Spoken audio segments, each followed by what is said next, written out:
I want to welcome everyone to the first of many Civics in Action speaker series, okay? And this is going to be a very, very fun and engaging day. I think you guys are really, really going to like it. I'm going to introduce the speaker in a moment.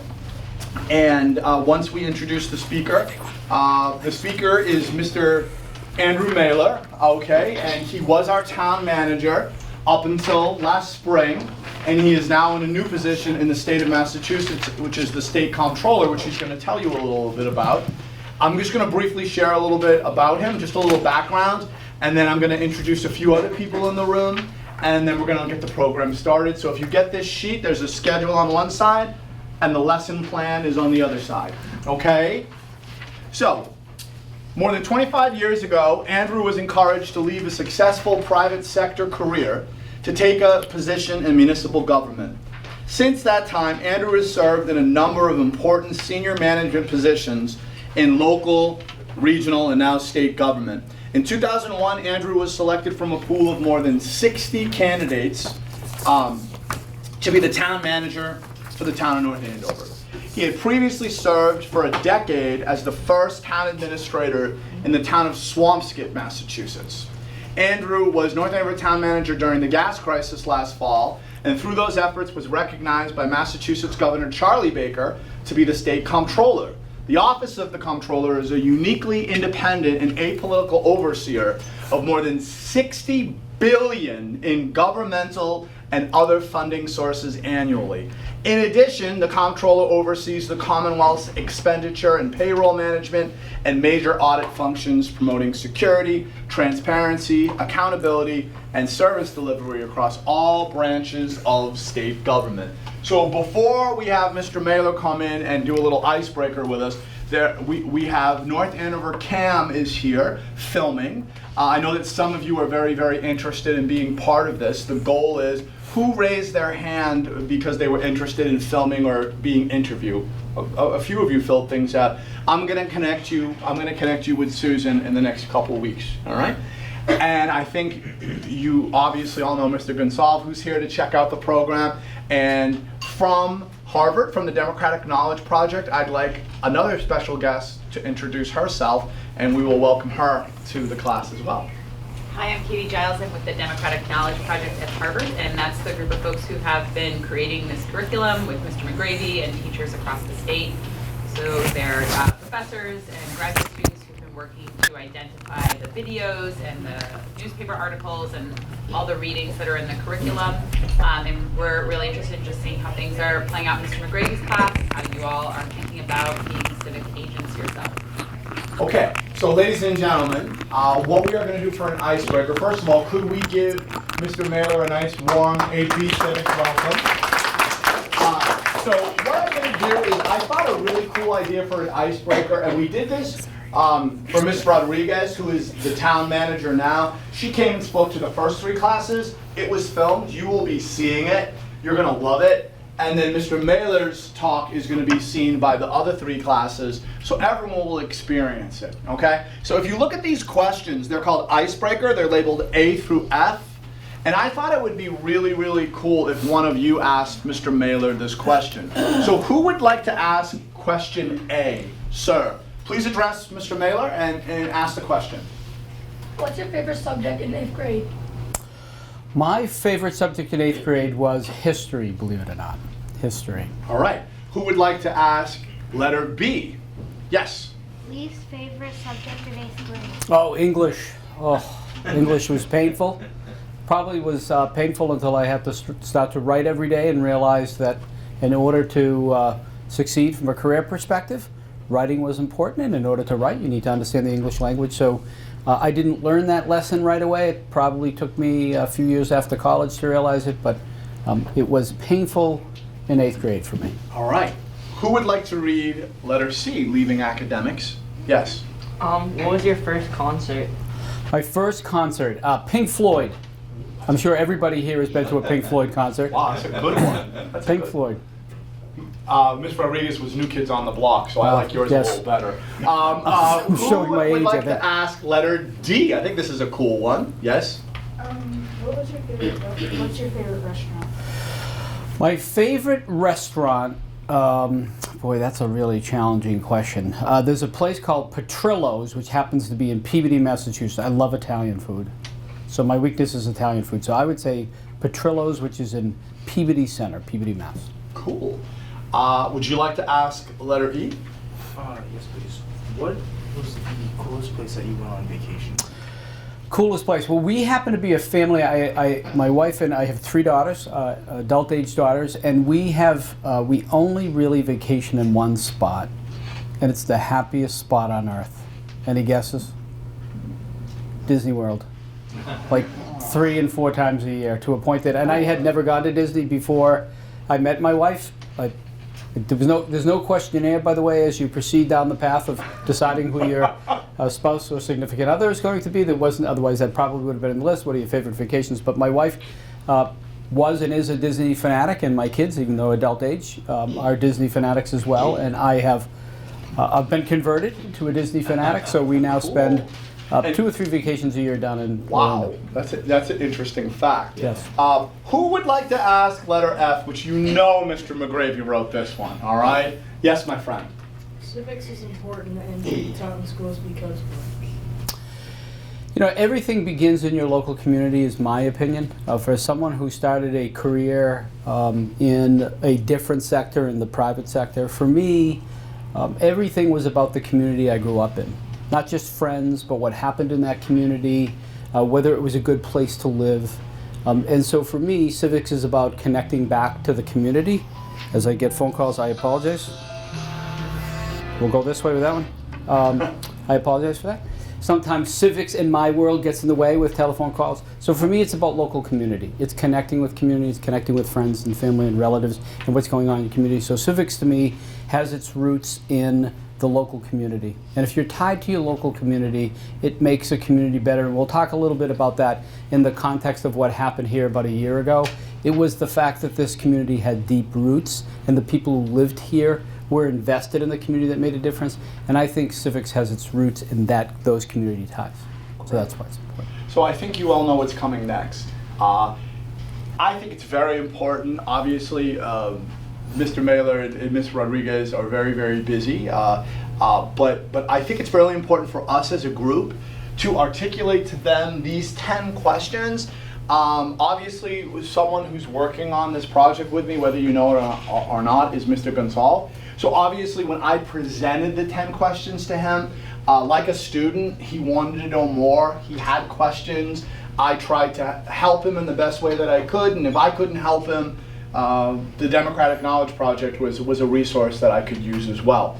So I think you all have a pretty good grasp of this, and we did practice this yesterday. It has gone so well, and I'm sure it's going to go well on this one. So what we're going to do for Mr. Maylor is we're just going to give him a little breakdown of the 10 questions, all right? So the 10 questions of participatory politics. Are you a change maker? Do you want to develop equitable, effective, and self-protective civil political agency, being a civic agent, right?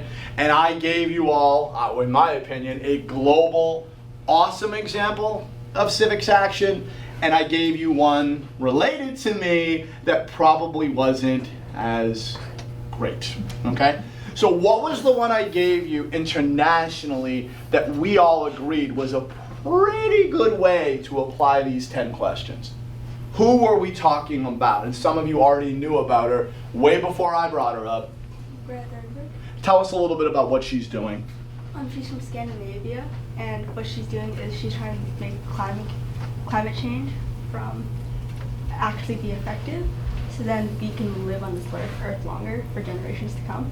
Very nicely summarized. Very nicely summarized. So let's just put it out there. What is the one that wasn't so great, where a 9-year-old made an attempt at civic agency based upon his father talking about civics for 2 months straight? Yes. your son. My son, Xander, who's in 3rd grade, and what was his civic issue? Global warming, climate change, what was his issue? He tried to make it so you could have nap time in 3rd grade. He wanted naps in his school, all right? He wanted naps in his school, and perhaps he did not apply these 10 steps as well as Greta, okay? So the first question that we have to ask is, why does it matter to me?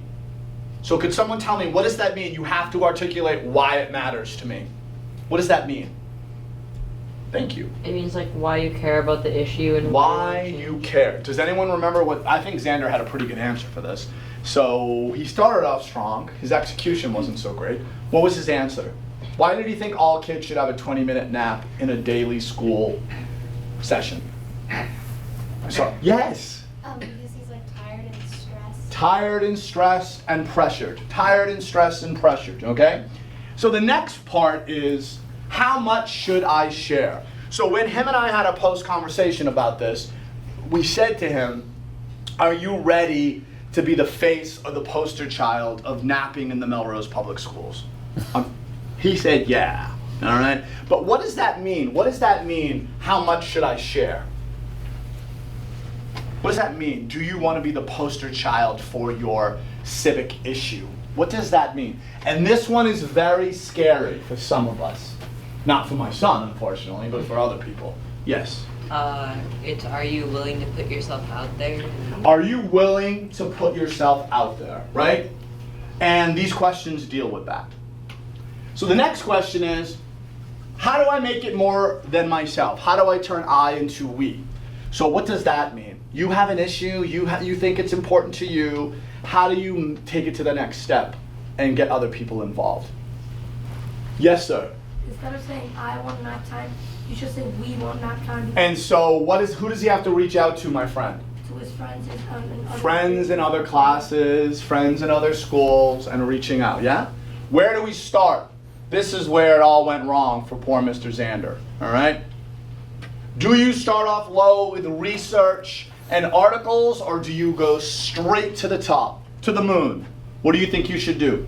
Start off as just researching. Good, so obviously Xander was feeling very empowered and had the Melrose Public Schools website at his disposal. What did Xander do instead of starting low? What did Xander do? What did Xander do? Which had some consequences. Yes? He went up like a lot of steps. Okay, and so what did he do? He clicked on a link to reach whom? Do you remember? That's okay, but he did skip steps. You went to the principal? A little higher, wasn't it a little higher than the principal? Superintendent? The superintendent, he went to the superintendent and had an opportunity to send her an email by clicking something, and obviously that was a little too high. That was a little too high though. Did he get in trouble? No, but we should start a little bit lower. We should start a little bit lower. And I'm sure Greta started in her little area wherever she lived in Scandinavia, right before. She didn't just go global right away, okay? And then if we go through some of the other steps, how can we make it easy and engaging for others to join in? What does that mean? If you have a civic issue or you have something that you really want to get other people involved in, what does the question mean? How can we make it easy and engaging for others to join in? What should you do? What should you do? Yes, Fritz. Like, I know that she had like social media. So she used social media. She obviously tried to get people involved, making speeches, having rallies, right? And we do acknowledge that we can get a lot of knowledge. We can get a lot of, come on, you can come on right over here and take a seat. There's a lot of pros from that. You can get wisdom from crowds, right? But could someone tell me, what is the downside of crowds? What's the downside of you speaking on a civic issue in front of a crowd of people in the cafeteria or on social media? So you're all clearly doing a great job with this. We're like 3/4 there. You could have like a lot of people booing you or just haters. Booing, hating, disagreeing, negative comments, right? So that is a reality. That is a reality. And then as we get to the end of the list, let's move on to Greta. Is Greta pursuing her voice on climate change? Or is Greta pursuing influence? Or do you think she's in the category of both? What do you think Greta's doing with this issue? Thank you, sir. Both. Both. Why? Well, she wants her voice because she's talking, but how is she making it? How is she making it about influence? What is she trying to do in countries and in places? Like just spread more awareness. She's spreading the awareness, and did you want to add something to that? Spreading the awareness and hopefully making change. And then how do we get from voice to change? In April, May, and June, whether you like it or not, you will be the first NAMS class to do a civics action project. That will be a requirement for all 8th graders in the state. Do you think that is going to be an easy process, or do you think it's going to be complex? So picking an issue, researching it, finding a group, and getting your message out. Do you think, make a prediction, is it going to be easy, piece of cake, or do you think it's going to be challenging? Just be honest. Give me your instincts. What are you feeling about it? And then I'm going to turn it over to Mr. Maylor in a moment. I believe that the Civics Action Project is going to be challenging. Why? Because there's a lot of steps and research that you have to do. So lots of steps, a lot of hoops you got to jump through, yeah? Allies, making allies is probably one of the most important things. That is number 10. Can someone tell me what is an ally in the political world? Someone who supports you. Someone who supports you. So I think I told you all this last week. You have to do a civics action project, right? I actually am doing a civics action project now. And my civics action project is getting the Harvard curriculum to possibly be something that maybe NAMS will do in the future, beyond 8B. So when I thought about this in March and April, when I met the Democratic Knowledge Project, I could have gone two ways. I could have just announced at Move Up Day, hey kids, we're doing the Harvard pilot, and email your parents. Or I could have sought allies like Mr. Gonsalve, Miss Ando, the head of the Humanities Department, Central Office. Which one did I choose? Did I make allies, or did I just go for it and just knock it out of the park and just drop it on you and your parents? What did I do? You need allies. Why did I do that? Your support. What would happen if I had just dropped it on you and your parents without Mr. Gonsalve or administration knowing about it? It wouldn't have worked. It probably would not have worked, all right? And talking about allies, you are all, no offense to Mr. Gonsalve and the other people that are my allies, you are all the most important ally in my civics action project. All of you, the students. Because if you walk out of here in June and you give this program the thumbs down and you do not like the lessons and you find it boring and you don't think you learned anything, I'm cooked. It's over, all right? So clearly, that applies to many of us. I'm going to be quiet now, and I'd like you all to give Mr. Maylor a warm round of applause. And Mr. Maylor, it is all yours now. Well, I'm going to try to follow this general script, but I certainly wanted to be a little more interactive than that. So you can just tell me if I step in some place I shouldn't otherwise be. So, you'd like to do. As was identified in that very nice introduction to my experiences, I've spent 25 years in local government, something that I fell in love with when I first decided to get involved from a civics perspective and run for local office. The first time I ran for local office, I lost badly. I think there were 6 people. I was 4th, but it wasn't that close. It wasn't even as close as the Patriots game last night. I really lost very, very badly. But for me, it was the first time I was able to engage with people in the public and express my thoughts about things that were important to me. And with that, I said, geez, if I could do this as a profession, as a career, if I could leave what I was doing in the private sector, which didn't have that, didn't fulfill me in that way, this would be a good way to spend my life's work. So I took an opportunity. I took a fairly significant pay cut, which I could afford to do at the time because I didn't have a family and kids, and stepped back and entered the public sector. And the 25 years after that is history, and I've been very, very fortunate to work in really wonderful communities and be able to engage in those communities in many of the ways that are identified here. As was identified as really a number of reasons, but somewhat connected to what happened last September as part of the gas disaster. I was highly involved with the governor on that response, and the governor and I had actually worked together in a different setting some years ago.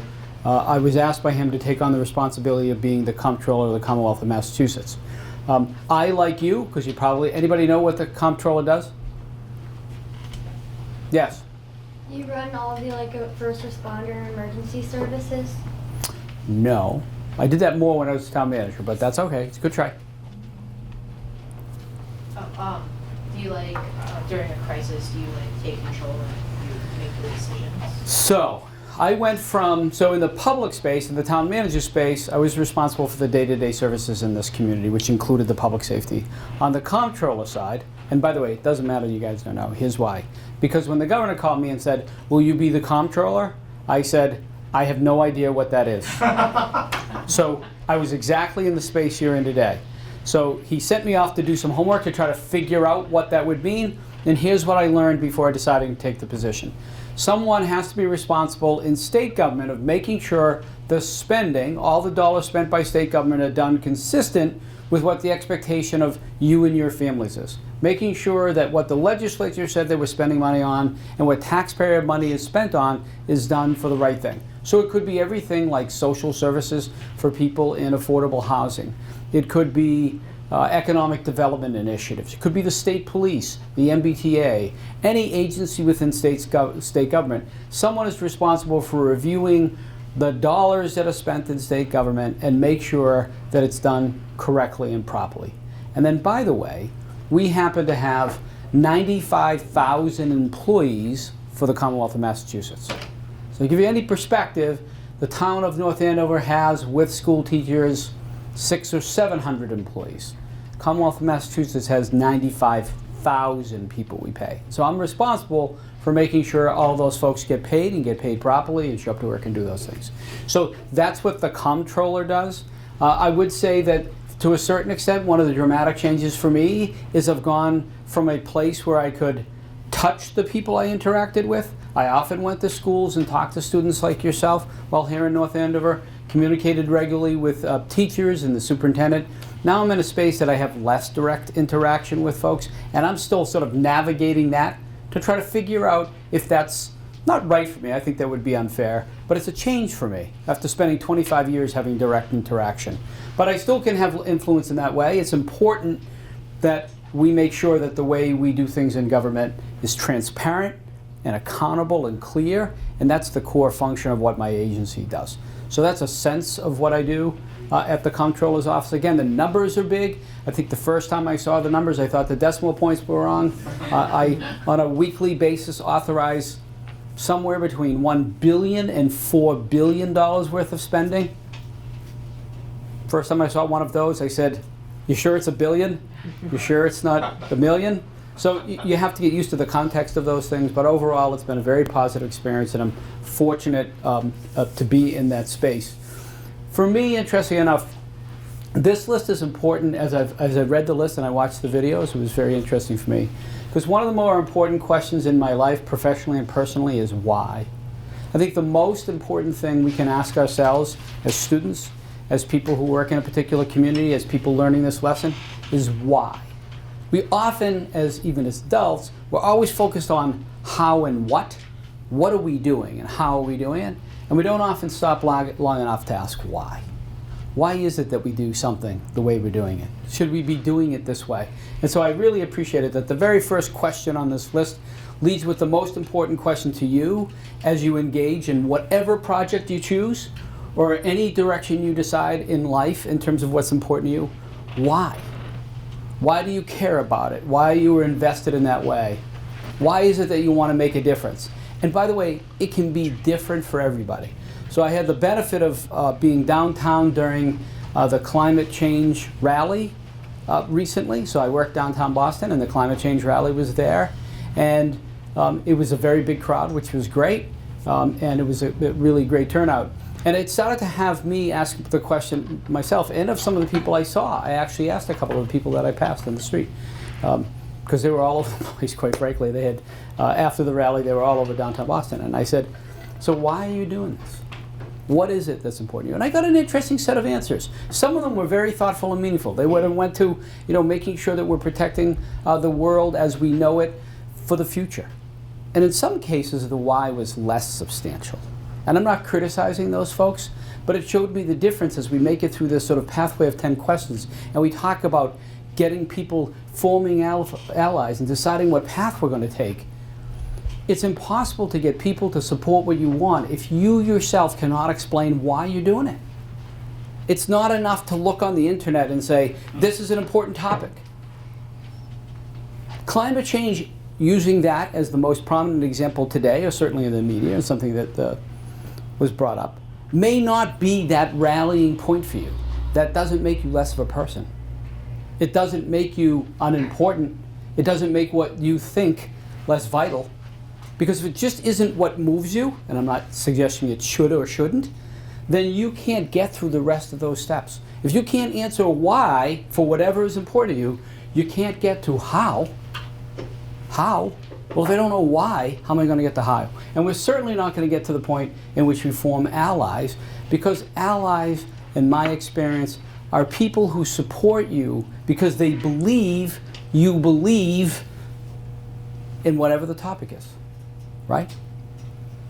There's no greater example from my experience was the period from September 18th through the end of the year last year when we had this gas disaster and there was a lot of fires and explosions, and it really was a traumatic time, and I'm sure some of you folks and families were impacted. It's something that personally and professionally, sometimes I even emotionally struggle with talking about it. It was a dramatic time.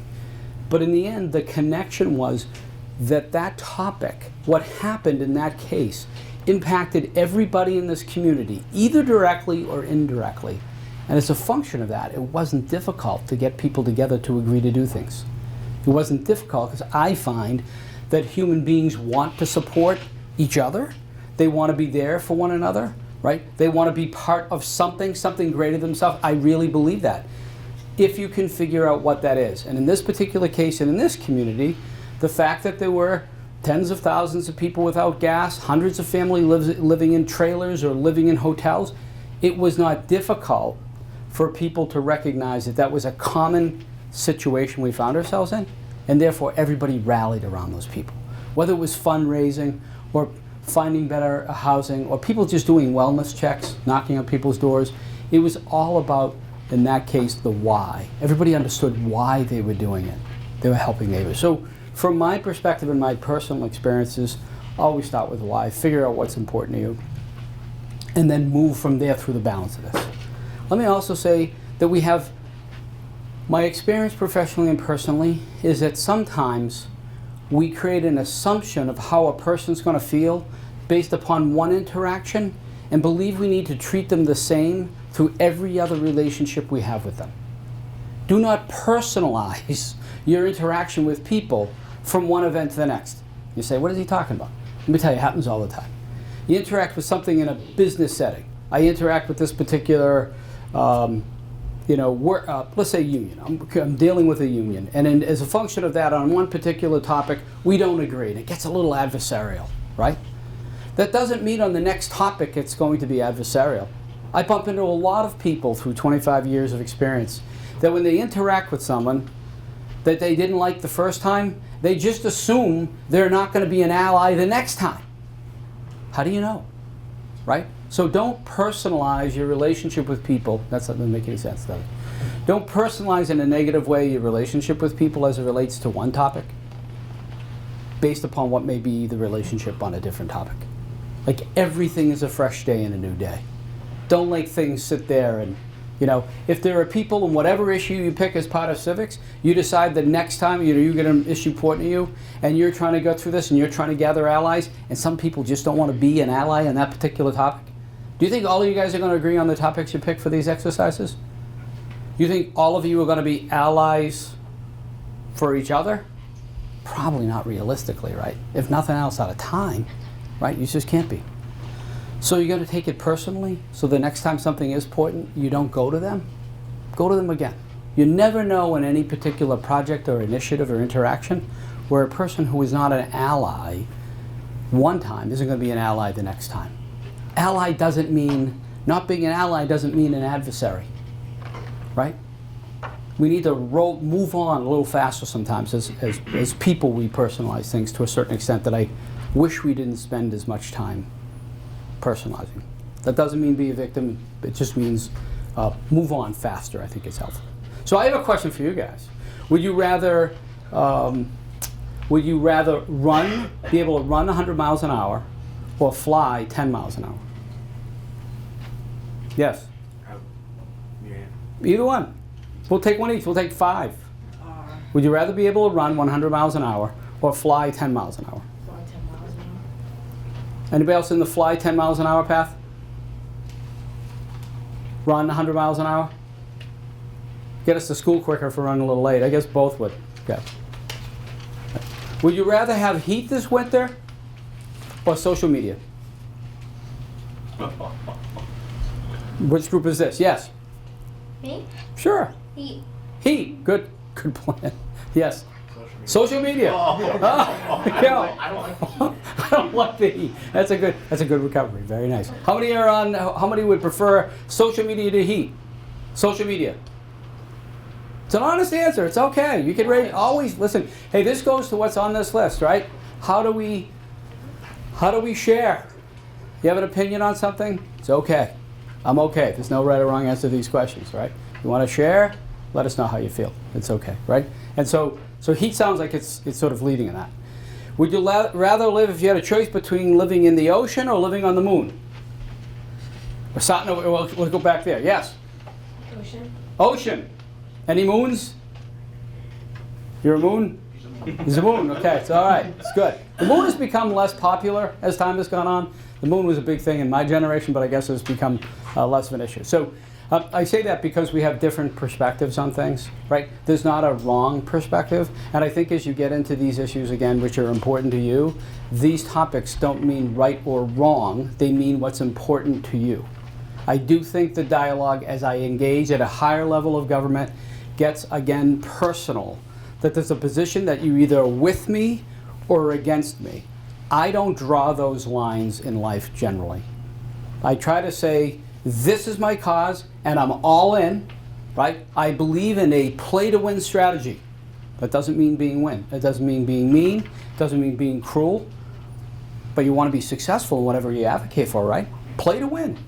But playing to win doesn't mean that the other person who's in a different space is an adversary. It just means they have a different perspective. And I think it's important to keep those things in context as you sort of make it through your list. Have you folks started to think about what you'll do as a civics project? Have people started to think about that? Not really. Can I We're test working to on see our what- identity and our Okay. values. I don't want And to. trying to.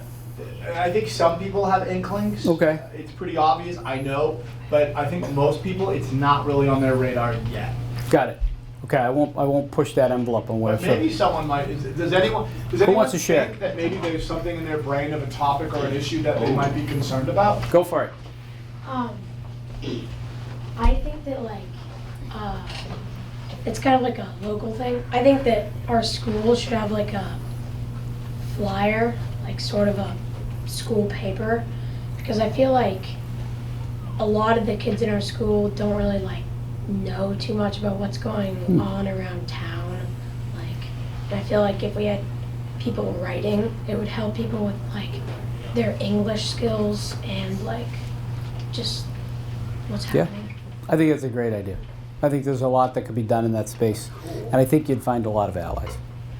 I'm not sure where all those allies would come from, but certainly in the student space, I think you'd find a lot of allies. We'll see. But that's a great idea. Anybody else want to share? I know it's early in the process. Way but- early. Anyone else? But that was a really good idea. Understood. Thanks for sharing that, Fritz. So we get into the talk a little bit about the crowd space and how people feel about that. How do we get there's just crowds in general? How do we defining crowds in that case, Mr. McGravy? Are we defining crowds as true crowds, like crowdsourcing in that way? It could be just people that are going to be willing to listen to you. It Okay. could be a speech. It could be people following you on social media. It Okay. could be you talking to kids in the cafeteria or in the gym or at the youth center. So it's very, very open. Got it. that term. So I work in a space which is pretty evident that I spend a lot of time in front of people talking, to the point that I know it gets a little boring over time, but this is a space that I work in. How many people are comfortable in talking in front of people? Good. You can come up here then. I'll take you any now. And how many people are less comfortable in that? Be honest. It's all right. It's okay. So again, it's how we interpret crowds, and it's okay to fit your stride, right? It's okay for people to express themselves in that form and that avenue which makes sense for you. It doesn't mean you shouldn't push that envelope. It doesn't mean you shouldn't try new spaces, right, to communicate. Some of you, most of you, will all be very comfortable in the social media space. But sometimes reaching people has nothing to do with social media. Sometimes reaching people actually means you actually have to talk to them and communicate and interact with them. So figure out what crowd means to you. Figure out both those comfortable areas as you try to find people who support your idea, and then find a few areas that are a little uncomfortable and push it a little bit. Don't make yourself completely uncomfortable. The idea is not to make this like an extraordinarily bad experience, but you have to figure out, there are people who write news articles every day, who write books, and they write tremendous material. I'm a huge reader, and I spend a lot of time reading, right? And I'm always amazed by someone's ability, whether it's fiction or nonfiction, to be able to write a book. I always say I'm going to do that. I had this sort of little bit of an goal of writing sort of a recap of what happened as a function of the gas disaster. But for me, I need a ghostwriter, because I just can't get myself inspirationally into that space. And there's other people who can stand in front of a crowd and talk for 5 hours right off the cuff and be perfectly comfortable with it. Like, everybody's different in the space. So always find that area that's comfortable for you, so you can advocate for what you want, find those allies, but then also push in those areas that are less comfortable, right? Push in those spaces. Paul likes to write. Paul has been writing news stories for as long as I've been in government. I think we're following each other around a lot too. Even longer. Even longer, okay. So find those spaces that sort of fit in that space. I think just some final comments around that. The voice and influence. Influence is a funny thing, that sometimes we think influence is the loudest voice. Sometimes we think influence is the loudest crowd. And sometimes we think influence is in position. And I would say that it's not that at all. In fact, one of the criticisms that most folks would have about government is that government is actually influenced by things we don't see, that it's influenced by lobbyist groups. It's influenced by people. We often hear about it in the media, read about it in the media.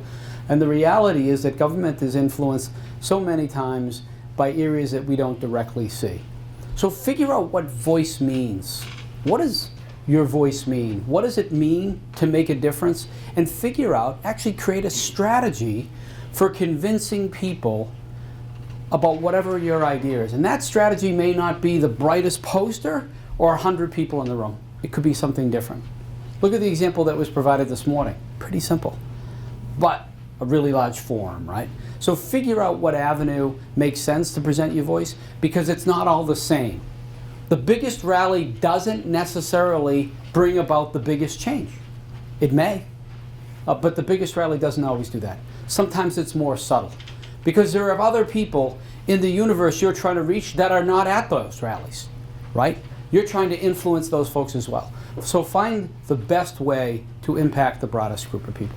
I think that would be my summary in general about these points. I think that's helpful. I can certainly answer any questions or go on more if you'd like. So if you don't mind, and I didn't tell you this ahead of time, so clearly I gave Mr. Maylor a homework assignment, right? I gave him a homework assignment, and it's clear that he did the homework assignment. He looked at the videos, he looked at the links. So no pressure or anything, but find Mr. Maylor's picture on your program. It's at the bottom, right underneath Melissa's. Look out. And right to the right of his name, I want you to give him a number grade. Not on whether you found it interesting or whether you... How well did Mr. Maylor articulate these steps? 0 to 100.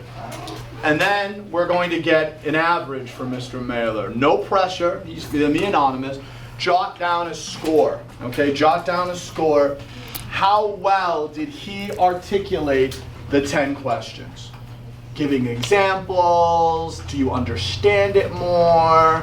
I'm not going to give you my grade. That's not important what you guys are doing. All right, so if you point to the grade. Thank you. Thank you. Great job. That's great. I wish we got to work together longer. But yeah, it's been great. And this town, it's a great town. Yeah, that's right. Oh, okay, cool. Yeah, it's a really great town. Yeah, Mr. McGravy. Thanks, Mr. Gonzalez. Thank you. Yes, yes, yes. I'm halfway through the class. Boom, boom. Okay, yes, yes, yes. I'm gonna look down at these two professors here. Yes and yes. And then we have lots of brilliant teachers I haven't here. been graded in a long time. Thank you. Thank you, thank you. And we're gonna come around here. Yes, yes, yes. So, Mr. Maylor, we're gonna announce, I'm not gonna do a numeric score since you guys got your MCAS scores last week. We're gonna put it in MCAS. Did Mr. Maylor test in the advanced, proficient, Needs improvement. or warning, I'm here to announce that we could say Mr. Maylor would be in the advance. So give him a round of applause. So here's what we're going to do. That went extremely well, and the time unfortunately went by so fast, and we only have 4 minutes, and I thought the time went by really fast, which means it's engaging. So I am going to have Paul talk. So you can take a break, take a breather. You're off the clock for now. If we have time for questions, that might be great. But we want the other class to come in here. Before Paul talks, I just want to say that last night when I was getting ready for today, I was very, very excited. Probably not as, I'm probably a lot more excited than you guys are, right? But I couldn't sleep. So I couldn't sleep, and I was just reflecting on, what's tomorrow going to be like? And I kept thinking not only about the speakers, but about all of you, and how what I've asked all of you to do in 4 weeks. These lessons that we're banging out, we're going through so much work. You guys are all putting yourself out there, sharing your values and your identity to the class. So I made kind of a bold decision, and I kind of went a little rogue. And I said, you know what, Pat? I think you should create an award. I think you should create an award. And each class, you're going to give 2 awards. So I've created an award called the 8B NAMS Civic Agent of the Month Award. Now, that's because you're all doing an amazing job. So I did not ask Mr. Gonsalve of the North Andover Middle School's permission for this award. But I made it a NAMS award anyways. I've already told Mr. Gonsalve this, and he was good. So NAMS is there, and then my friends at the Democratic Knowledge Project, I did not ask for their permission, but we did talk at lunch, and I'm not kicked out of the program, so it looks like it's all right. So I am going to acknowledge 2 people in this room, and there could be so many, but we're going to be acknowledging 2 people a month. So you not only are going to get a lovely piece of paper, but you are also, next week, I'm going to have a very small, don't expect it, a huge, breakfast in your honor with baked goods and drinks and things like that you're going to be able to come to. All right? So the first 8B NAMS Civic Agent of the Month from 83, I'm presenting this award to a young lady in this class for her understated, she's very understated, knowledge and her positive outlook on civic life. That's just what I see with her. So, Patricia, I'd like to acknowledge you. Come on down. All right. Congratulations. All right. And so the next young man that I'm going to recognize is someone who has, in this class, since he walked in my door, he has a continued focus, and his level of effort is intense. He's always putting forth the biggest effort in everything that he does, and I'm really happy that he's my student this year. So I'm going to acknowledge Gabriel. I'm going to acknowledge you. You're doing a fantastic job. Okay, so Paul, if you would like to briefly talk to the class, and you have about 4 minutes, my friend. Okay, so we got to keep it to 4 minutes. Sorry, this was That's all really right, cool. that's all right. We were really getting I'm into do it. my best. I'm walking out of here with kind of a dream, kind of a vision.